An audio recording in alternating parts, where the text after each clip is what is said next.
Hola a todos, los saluda Creepifílico con una creepypasta de mi infancia. Sin más, comencemos. Lo peor que hice en mi vida ocurrió hace 12 años, cuando tenía 16 años y vivía en Cleveland, Ohio. Fue en el principio del otoño, cuando las hojas estaban empezando a volverse naranjas y la temperatura empezaba a decaer, haciendo alusión al frío helado que estaba a pocos meses de distancia. La escuela acababa de empezar, pero toda la emoción de regresar y reunirse con los viejos amigos había sido reemplazada por la idea de que estábamos cautivos en un lugar que solo quería cargarnos de trabajo. Obviamente, mis amigos y yo estábamos dispuestos a hacer cualquier cosa con tal de recordar cuando no teníamos obligaciones, aquellos días de verano, libres de responsabilidades. A principios de ese año, cerca del fin del último año escolar, uno de mis amigos del trabajo, McDonald's, que algunas personas piensan que es algo poco convincente, aunque la pasé bien allí, me había enseñado una técnica para morir con ayuda de un asistente, y regresara en pocos segundos. Funcionaba así. El individuo tomaría rápidamente 10 respiraciones profundas y largas, y en la 10ª cerraría sus ojos, apretando los párpados fuertemente, conteniendo la respiración tan firmemente como le sea posible, mientras cruzaba sus muñecas sobre el corazón. Entonces el asistente le daría a la persona un abrazo fuerte desde atrás, apretando las muñecas de la persona en el esternón. En cuestión de segundos, el individuo que contiene la respiración pierde la conciencia. El asistente debe mantenerse firme para que la persona no caiga rompiéndose el cráneo contra el piso. El efecto solo dura solo un segundo o dos, y no es parecido a ponerse en coma, pero parecía que hubieses estado fuera de tu cuerpo por horas y cuando retomas la conciencia, la sensación de desorientación, de no saber dónde demonios estás o qué estás haciendo allí, es impresionante. Obtener los efectos y las luces que uno ve luego de un puñetazo en la cara sin pasar por el dolor de recibir un puñetazo. Le diría de intentarlo para que lo pruebes por ti mismo, pero luego de lo sucedido, nunca se lo recomendaría a nadie. Otro efecto secundario interesante de esto, que fue, en realidad, la causa real por lo que lo hacíamos, era porque mientras estabas fuera de tu cuerpo, siempre estabas lúcido y tenías sueños vividos, que podías recordar fácilmente al despertar. Después de todo solo había dormido durante unos segundos. Éramos buenos chicos y nunca probaríamos drogas, así que para nosotros esto era lo que el LSD para un hombre pobre. Estas visiones o sueños, estaban relacionadas de alguna forma a lo que estabas mirando justo antes de morir. Por ejemplo, una vez soñé que estaba escalando una montaña. Estaba en la cima de los Himalayas o algo así, pero había un pasamanos allí. ¿Quién diablos pone un pasamanos de escalera a 20.000 pies? Cuando volví a mi cuerpo y recordé dónde estaba, me di cuenta de que había estado mirando la escalera que se encontraba en una esquina de la sala de estar de mi novia. En otra ocasión, tuve una visión de Pedro Picapiedra sonriendo y levantando las manos delante de un mural con el logotipo de ERAD, que es Educación a Resistencia del Abuso de Drogas, un programa en el cual policías enseñan a los niños en escuelas públicas sobre estos asuntos, y cuando volví a mi cuerpo me di cuenta que mi amigo Brett tenía el mismo logotipo en su camiseta. Ahora, ¿de dónde salió Pedro Picapiedra? No tengo idea. Las visiones siempre eran sobre cosas mundanas, nunca nada raro. Hasta ese día. Como les dije, hacía un mes que estábamos en época de clases y ya estábamos hartos de ella. Estábamos un sábado en el campo, que en realidad era una dependencia de la compañía eléctrica, para instalar sus líneas de alta tensión. Algunos estábamos sentados en las vigas de las torres de alta tensión, en la parte de abajo. Mi amigo Mike subió hasta el segundo nivel de las vigas, para estar más alto. Pensé que era algo estúpido, pero yo soy el que alucinaba haciendo llegar poco oxígeno a mi cerebro. Era un cálido día de octubre y el cielo estaba gris. Poco a poco, el cielo fue oscureciendo cada vez más. Y en Cleveland, eso probablemente significaba que en cualquier momento la temperatura podría descender rápidamente, y si éramos realmente desafortunados, una lluvia helada podría empezar a caer. El aire estaba cargado y pesado, y se podía oír el leve zumbido de los cables de alta tensión sobre nosotros. Definitivamente no quería pasar los últimos momentos de una linda tarde de sábado subiéndome a una torre de alta tensión, saltar al suelo y quejarme luego del dolor en mis pies, solo para hacerlo una y otra vez como estúpidos. «Hey, vamos a morir por un rato», dije. Para ese tiempo, dejar nuestro cuerpo no era tan divertido como cuando lo descubrimos, pero era muchísimo mejor que lo que estábamos haciendo. Vince estaba de acuerdo, al igual que Richard, pero Mike, el que saltaba de la torre más alto que nosotros, preguntó de qué carajo estábamos hablando. Mierda, ¿nunca te indujiste el desmayo antes? Preguntó Vince. Mike respondió que no, él había estado todo el verano en casa de su madre y no sabía de todo lo que habíamos hecho nosotros. Amigo, tienes que probar esto. Mira, te mostraremos. Vince y yo nos bajamos de la torre, cayendo de pie en el césped. Yo hice las 10 respiraciones profundas, apreté los ojos y contuve la respiración, entonces sentí a mi amigo presionar sus brazos contra mi pecho y, de repente, como si fuese lo más natural del mundo, una langosta gigante estaba trepándose a una jaula para langostas, bajo el mar.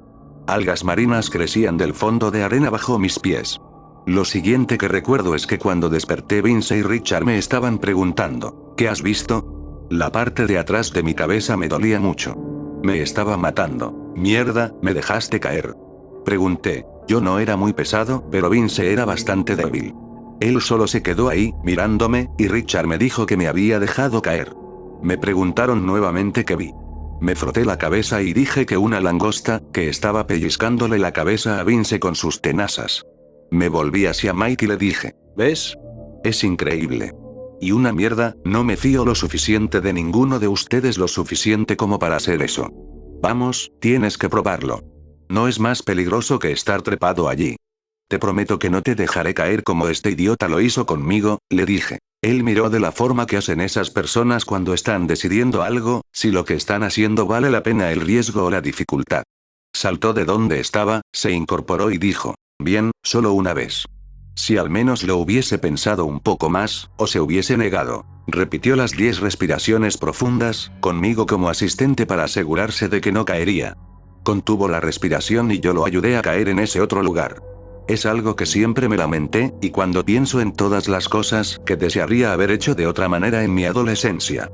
Chicas por las que no me jugué lo suficiente, clases en las que tuve que haberme esforzado más y todas esas cosas que nunca tuve que haber hecho, como haberle dado ese abrazo de oso a Mike, llevándolo a un estado de inconsciencia. Sentí el cambio del peso muerto en mi pecho, y él era un chico robusto así que me aseguré de dejarlo suavemente en el piso para que no se lastimara. Justo cuando tocó el suelo, volvió en sí. Despertó gritando. Mierda, mierda, aléjense de mí, gritaba, al tiempo que se levantó de un salto, agitando sus brazos alrededor de su cabeza. Todos saltamos para atrás, con miedo de ser golpeados por su frenesí. Después de unos 5 segundos, el doble de lo que tardábamos generalmente en darnos cuenta de dónde estábamos y qué estábamos haciendo, él se tranquilizó. Mierda, mierda, mierda, jadeaba. Respiraba con dificultad, tomando respiraciones profundas. Se quedó allí, encorvado, hasta que cayó de rodillas. De espaldas a nosotros, comenzó a mecerse, retorciendo las manos y murmurando. «Santa Madre de Dios, ¿qué demonios has visto?», dijo Vince. Pero Mike no respondía. Me acerqué lentamente y a medida que me acercaba, le escuchaba sollozar en silencio. Eso en nuestro mundo de machos es castigado con la muerte, pero por supuesto nadie dijo nada. Apoyé una mano en su hombro. Pero en cuanto lo toqué, dio un grito y saltó para atrás golpeándose la espalda con la torre. Se abrazó a la columna de la torre, mirándonos con ojos desorbitados, una mirada de temor absoluto. Pensaría quizás que éramos demonios del abismo del infierno. Si en algún momento pensé que estaba bromeando con nosotros, esa mirada me sacó de mis dudas. Eso y lo que sucedió después, claro, ninguno dijo nada. A los 10 minutos, Mike se había tranquilizado lo suficiente para que Richard lo acompañara a su casa. La temperatura había decaído y comenzó a llover. Le dije a Vince que me iba a mi casa, y le dije que nos veíamos mañana. Siempre pasábamos los días lluviosos jugando Mortal Kombat en nuestro SNES, pero no dijo nada. Probablemente quería un tiempo a solas para reflexionar sobre lo que había pasado. Como yo. Al día siguiente fui a ver cómo estaba Mike, pero él y su familia se habían ido todo el día. Le pregunté más tarde cuándo se había ido, pero no me respondió. Creo que fue a un psiquiatra puesto que cuando lo vi nuevamente, el martes, parecía estar mejor. Me imagino que utiliza algún medicamento para los nervios, pero eso son solo conjeturas mías. Los días siguientes nos juntábamos normalmente con los chicos, pero Mike permanecía en silencio, sin decir qué había visto. Hablábamos de cosas sin importancia. No fue hasta el sábado siguiente cuando contó lo que pasaba. Estábamos caminando por una calle tranquila del barrio, hacia el puente peatonal de madera que cruza el arroyo.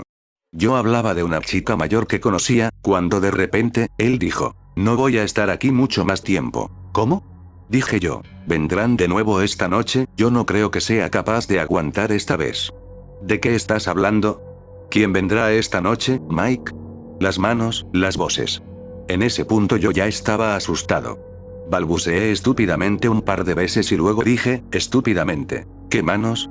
Por la noche miro el árbol por la ventana y luego todo se pone negro. Y veo decenas, cientos, miles de ellas empujando contra el vidrio. ¿Y tú qué haces entonces? Pregunté. Retrocedo. Durante toda la noche, pero estoy cansado. No puedo mantenerlas más tiempo fuera. ¿Y las voces?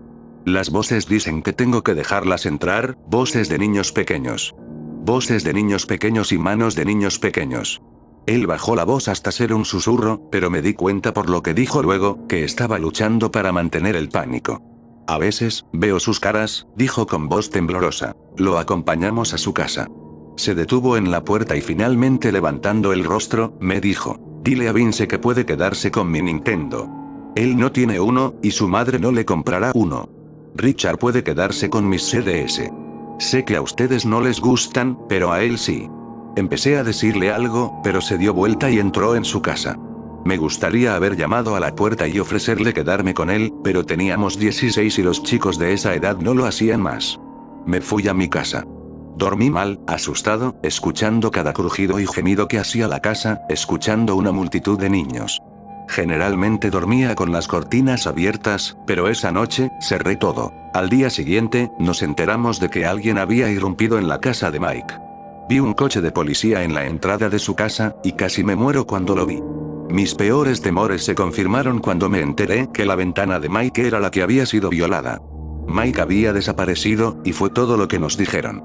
Nos hicieron muchas preguntas, y parecíamos más culpables que la mierda cuando decíamos que no sabíamos qué había pasado. Lo cual, no era del todo cierto. Ellos buscaban algún pervertido que haya secuestrado a Mike, pero no obtuvieron información de nosotros puesto que no teníamos nada que ver. Su foto aparecía en todos lados, y todavía lo están buscando. Cuando todo terminó, me fui a la biblioteca para investigar qué había pasado, puesto que la internet no era tan eficiente en esa época. No encontré mucho. Lo más cercano que encontré fue algo que descubrí después, en mi clase de historia universal. Al parecer, los sacerdotes egipcios usualmente se encerraban a sí mismos en ataúdes el tiempo suficiente para morir, para luego ser resucitados y poder contar lo que vieron en el inframundo, mientras se hallaban muertos. Solo puedo pensar que por el clima, o por la electricidad en el aire, Mike pudo tener una experiencia más poderosa a la nuestra, ya que habíamos hecho eso cientos de veces y nada raro había pasado. Tal vez golpearme la cabeza me salvó de lo que él sufrió, no lo sé. Es algo que no terminamos de entender. A veces acordarme de todo esto, me hace temblar. Muy bien amigos y colegas, espero haya disfrutado de escuchar esta historia. Este es un creepypasta que realmente amaba en mi infancia, espero poder traerles más y mejores vídeos. Sin más por el momento les deseo una buena noche.